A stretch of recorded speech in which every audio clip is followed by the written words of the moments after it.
Se eu ajudei de uma certa forma, agora talvez eu vou poder ser retribuído.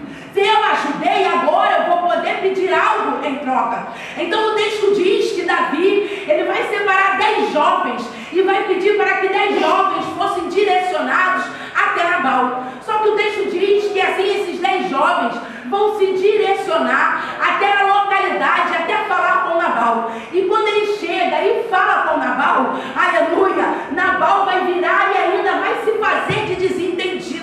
De que forma? Nabal vai dizer e vai falar, mas quem é esse? Quem é Davi? Aleluia. Só é mais um, só é mais outro que anda fugido do seu Senhor.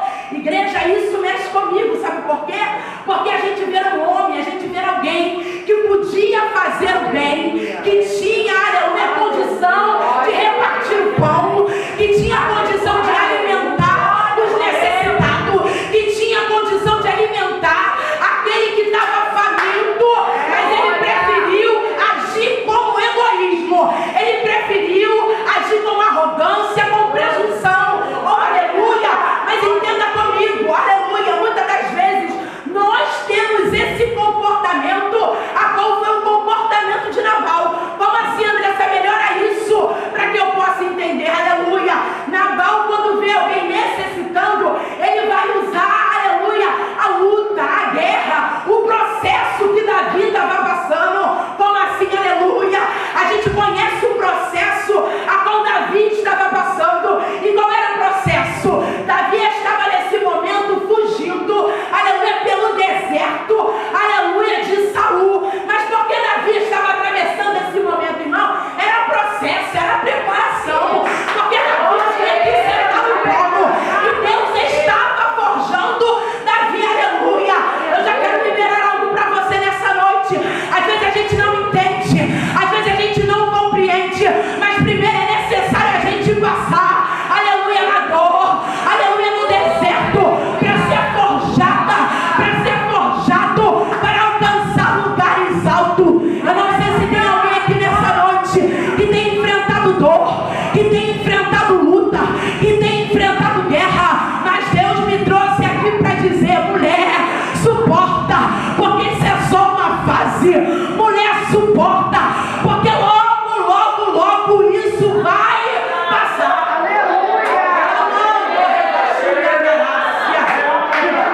Mas entende comigo? O comportamento de Nabal, em vez de ajudar, foi de julgar. O comportamento de Nabal, em vez de ir lá preparar, aleluia, aquilo que Davi estava precisando, foi de julgar. E quantas das vezes a gente não reproduz esse comportamento? E quantas das vezes a gente vê um irmão que está com fome? Ah, irmão. Quantas das vezes a gente vê uma irmã que está com fome e a gente fala, tem que trabalhar, não quer trabalhar. A gente fala, pode ir fazer uma faxina, não quer ir fazer. Alamando, rebaixúria. A gente tem comportamento de Nabal. E o tema é o quê? Aquele que sabe fazer o bem não faz. Aleluia, mas faz o mal. Comete pecado. Aleluia. Só que acerca desse contexto bíblico, a gente vê que vai falar acerca de Tiago, vai trazer um pecado que é pouco falado e anunciado na igreja. E de que pecado é esse que Tiago fala? Tiago fala acerca do pecado de omissão. Porque há pecados de omissão, mas também há pecados de comissão. E o que são pecados de comissão? Pecados de comissão são pecados que são determinados, instituídos pela lei como pecado. Explica para mim, Andressa, porque ainda não entendi. Como roubar, furtar, mentir. Isso são pecados de comissão. Aleluia. E o que é pecado de omissão, Andressa? Pecado de omissão é eu não fazer o bem. Pecado de omissão é eu cometer a inação. Pecado de comissão é eu poder fazer, é eu saber o que eu posso fazer e que eu posso ajudar, mas eu me comprometo para não fazer e eu ainda dou desculpa para não fazer. Lava chefe. Nesse contexto, era isso que a gente estava vendo Nabal fazer. Nabal era alguém rico, era alguém poderoso, aleluia. que a gente vai ver tanta a presunção de Nabal, que Nabal, ele depois disso, aleluia, Nabal ele vai entrar para dentro da sua casa, diz o texto, e vai preparar um banquete como de um rei, aleluia, vai beber vinho, vai comer. Então o próprio contexto diz que Nabal tinha tanto, aleluia, que o que ele tinha ele podia repartir. Deixa eu liberar algo para a tua vida. Deus não dá nada para mim, para você, para ficar só para mim e para você.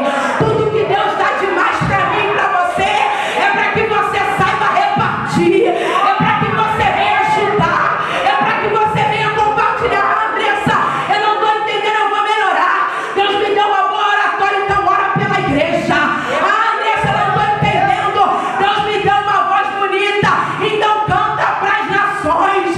Andressa, Deus me deu um dom de interpretar, aleluia, os mistérios de Deus.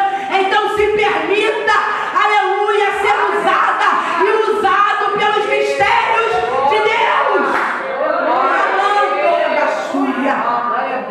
Quantas das vezes a gente tem negligenciado e deixado de fazer aquilo que verdadeiramente o Senhor tem nos trazido a despertamento nessa noite? Só que diante de todo esse contexto, a Bíblia vai relatar que Nabal ele tinha uma esposa. E quando a Bíblia vai narrar e dizer acerca dessa esposa, eu gosto muito disso aqui, porque a Bíblia fala que era ela, aleluia, boa, tinha bom entendimento e era formosa. Abigail não era alguém que era só bonita por fora. Abigail era alguém que tinha, aleluia, uma beleza interior. Abigail era alguém que tinha conteúdo. E nos dias atuais, aleluia, as pessoas estão preocupadas muito com a beleza exterior. Estão preocupadas do cabelo, tá ok, ai não vou falar. Estão preocupadas, aleluia, com a cor da saia. Estão preocupadas com a bolsa, aleluia, bonita. Estão preocupadas se a sobrancelha vai estar do jeito que quer, aleluia. Se vai sair bonita na foto, mas estão esquecendo do interior. Ai, rebaixúria, naragácia. Só que eu aprendo aqui que a Abigail não era alguém que as pessoas olhavam e só diziam assim, nossa, ela é uma mulher bonita. Não. A Abigail era alguém que as pessoas olhavam e diziam, ela é bonita, mas ela também tem um bom entendimento. Aleluia.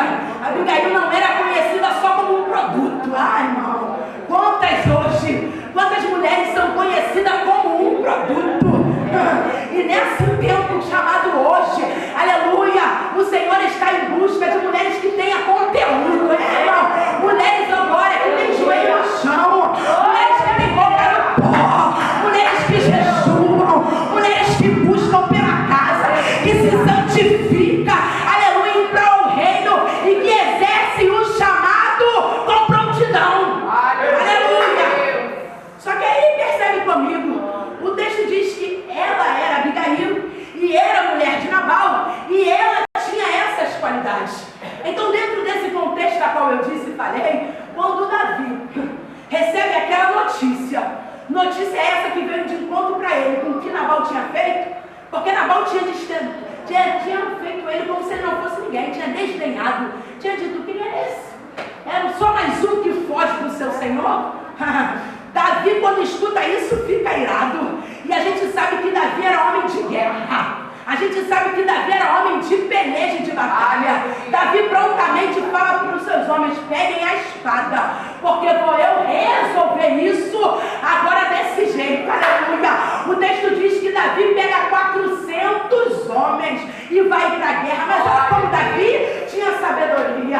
Davi não manda os 400 não. Aleluia, metade ficou cuidando da bagagem. Eu não sei se tu entende e compreende que a bagagem não, mas numa guerra tem que ter aquelas que ficam responsáveis pela oração. Levanta, rebaixúria.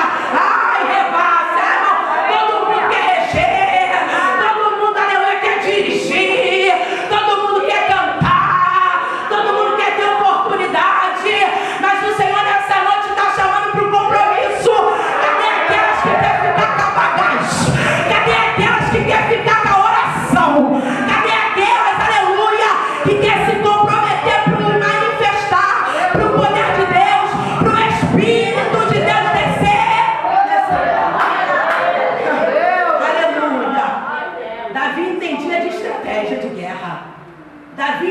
dia de guerra.